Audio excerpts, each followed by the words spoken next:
Gaud Saraswat Brahmins dates back to more than 5,000 years of Indian history. Hailing from the banks of the holy river Saraswati in the Himalayas, these early settlers migrated down south to various parts of western and eastern coasts of the country. It is believed that Lord Parashurama gifted lands he conquered by waging wars against the Kshatriyas to benefit the Brahmin communities. He created a new region, Shurparaka, by pushing the Sahyadri mountain in the coast, which is believed to be the settlement of the earliest Gaud Saraswat Brahmins on the western coast. What is today known as Goa and the Konkan coast was the land where the GSB dwelled. They were staunch and orthodox communities who preserved the core essence of Vedic culture and continued to be peace-loving people. The advent of foreign invaders, especially the Portuguese, brought the dark times for the GSB. Atrocities were beyond human imagination.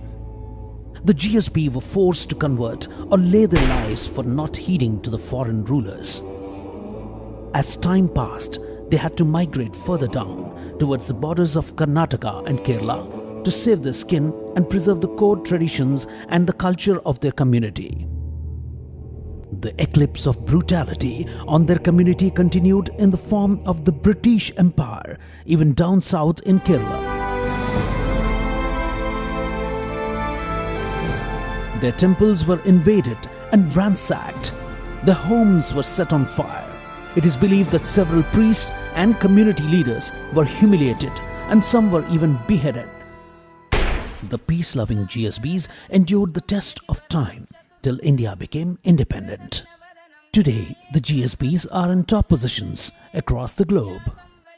While some of them are still clinging on to their original settlements and are continuing their traditions and practices to preserve the sanctity of their community. One such settlement is located in the town of Manjeshwar, that is in Kerala, and very close to the Karnataka border.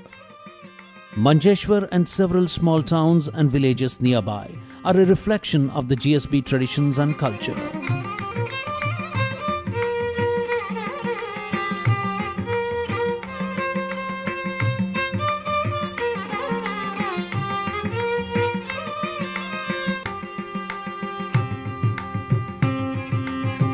ओम श्री गणेशाय नमः। कुदरत क्या है आपको देखना है तो मेरे साथ ऐसे स्थान पे चलो जहां बाप बताओ नहीं तो श्राद्ध मनाओ। एक ही स्थान जो है जो बंबई से करीब 1500 किलोमीटर है।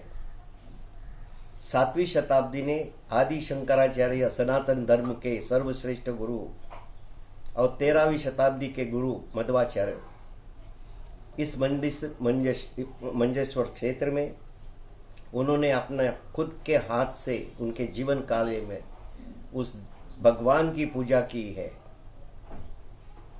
आपने सिर्फ कुदरत नाम का जो मूवी है वो देखा होगा, लेकिन असली कुदरत को देखना है। वो भगवान तुमसे कुछ नहीं मांगेगा, तुम्हारा पैसा नहीं चाहिए। वो धनाधिपति है, मंजेश्वराधीश है, द्वारकाधीश है, मथुराधीश है, गोकुलाधीश है। खुद जाओ और देखो, जहां टीपू सुल्तान नतमस्तक हुए, जहां अंग्रेजों ने उस देवस्थान को उनके कार्यकाल में इस मंदिर को किसी ने हाथ लगाने का नहीं। वो भगवान आपके एक आवाज पे आपके बोलता है, एक बार मेरे पास आओ और मुझे घर में बैठ के पूजा करो, इधर वापस आने की जरूरत नहीं। उस मंदिर के सामने भिक्षाम दे करके कोई भिखारी नहीं है और ना तो कोई भिक्षा मांगता है, ना कोई मिठाई का दुकान है, ना कोई कुछ उधर है। उस गांव में सिर्फ ज्यादा से ज्यादा 10,000 लोग होंगे। वो देवस्थान जीएसबी नाम से जाना जाता है। जो वडाला में जा जाके आप नमस्कार करते हो गणपति को किंग सर्कल में जीएसबी गणपति करके, उसका परम स्थान जो है वो मंजेश्वर, अनंतेश्वर, मदन अनंतेश्वर। आपको यकीन नहीं होगा, एक बार वहां चले जाओ। वहां प्लेन से जा सकते हैं, आप कार से जा सकते हैं, और आप बस से जा सकते हैं। और जिसने सनातन धर्म स्थापन किया, जिसने सनातन धर्म स्थापन किया, वो सनातन धर्म को नमस्कार करने के लिए चल, वो आपसे कुछ नहीं चाहता है, आपका नमस्कार भी नहीं चाहिए उसको। जैसे मैथमेटिक्स में इंफिनिटी बोलते हैं, वैसा वो अनंताय नमः, अनंतेश्वराय नमः, मंजेश्वराय नमः। कृष्ण भगवान ने द्रौपदी के एक आवाज पर, हे द्वारकाधीश मुझे बचाओ, ये भी बोलने की आपकी जरूरत नहीं है। सिर्फ बोलो नाग देवता त्राहि माम, त्राहि बाप, त्राहि बाप। आंख में आंसू लाओ, स्वार्थ से मत जाओ। पैसा होगा तो कुत्ता भी वहां जाएगा, पैसा नहीं तभी जाके बताओ। आपके पास पैसा नहीं होगा, आपको मदद करेगा और हाथ पकड़ के अपने देवस्थान में, मदन अनंतेश्वर, छोटा सा गांव जहां आपको यशुदास का गाना याद है, गोरी तेरा गांव बड़ा प्यारा, आके गया मारा, ये तो मंजेश्वर स्थान है। इतना मेरा जो कहा मैंने इतिहास, 5000 साल पहले का देवस्थान है। वहां पोर्तुगीजों ने उस देवस्थान को खत्म करने का सोचा, टीपू सुल्तान ने खत्म करने का सोचा, वो गिराने का सोचा, लेकिन आज भी उद्भव लिंग जो जमीन के अंदर है, नाग देवता का घर जमीन के ऊपर होता है, लेकिन यहां तो अंदर है और वहां से लावा रस बाहर आता है। वो कोई अगरबत्ती की याश नहीं है, मृतिका नहीं है जो आप अपने तिलक पे लगाते। वो ईश्वर को देखने के लिए आप उपास तपास सब कुछ करते हैं और कहते भगवान मिला नहीं। अरे भगवान के पास जिसको आंख है वो दिखता नहीं है, लेकिन जो सूरदास थे उसने मंजेश्वर देखा है, आंख नहीं था उसका, फिर भी वो भगवान को देख पाए। तुम मानो या ना मानो, उसको फर्क नहीं पड़ता है। वो मदन अंतर है, मेरे पास आना है तो मेरे घर का खाना खा के जाओ, मुझे तुम्हारे पैसे की जरूरत नहीं है। ना कोई बड़ा है, ना कोई श्रीमंत है, ना कोई शेड्यूल कास्ट है, ना कोई ब्राह्मण है, तो क्षत्रिय शूद्र। अरे टीपू सुल्तान जहां नतमस्तक हुआ, आज जो आप देख रहे हैं नाग पंचमी में, आपको जानते हो क्या हुआ? कश्मीर को वापस लिया हमने। नाग पंचमी के दिन अयोध्या में राम को उसने वापस लाया। वो कश्मीर है।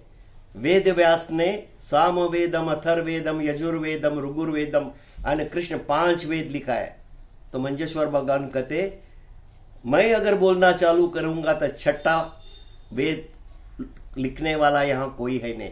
इसीलिए वहां 7 नाग कन्या, नागमाता, देवकन्या, नागिण, नागमणि, नागलक्ष्मी, मानसी, अहिल्या, नर्मदा, इच्छाधारी नागिन, 7 नाग कन्या पहले 1945 के पहले मदद में आता था। और अनेक समस्या को डॉक्टर के पास मत जाओ, वकील के पास मत जाओ, पुलिस के पास जाओ, हो सकता न्याय करने वाला मैं हूं, ये त्रिभुवन मेरा है। ऐसा देवस्थान एक बार इस जन्म लिया है। जैसे कश्मीर जाने की इच्छा रखते हो, स्विट्जरलैंड जाने की इच्छा रखते हो, वैसे एक बार खुद पिकनिक के लिए जाओ और देखो पर ब्रह्म क्या आंखों से देखो। देवात्मा, परमात्मा, ब्रह्मात्मा और मृतात्मा, अरे मरे हुए में भी माँ है, आखिर उससे ही विलीन होना है, ओम में ही विलीन होना है। ऐसा देवस्थान, मनुष्य शरीर आपको भगवान ने 84 लक्ष्य के बाद दिया है, उसका सार्थक करो। पैसा किसी में है, अमिताभ के पास किसी में भी पैसा है, लेकिन ये गरीब को पहला वहां प्रेफरेंस देता है। आ जाओ मेरे पास आओ, एक ही बार, बाद में आखिरी सांस तक तुम आओ मत। तुमको आखिरी सांस तक इतना खाना खिलाऊंगा भाई कि आपको जीवन में कभी कम नहीं पड़ेगा। ये मेरा वादा नहीं, ये वेद व्यास का वादा है। नमस्ते।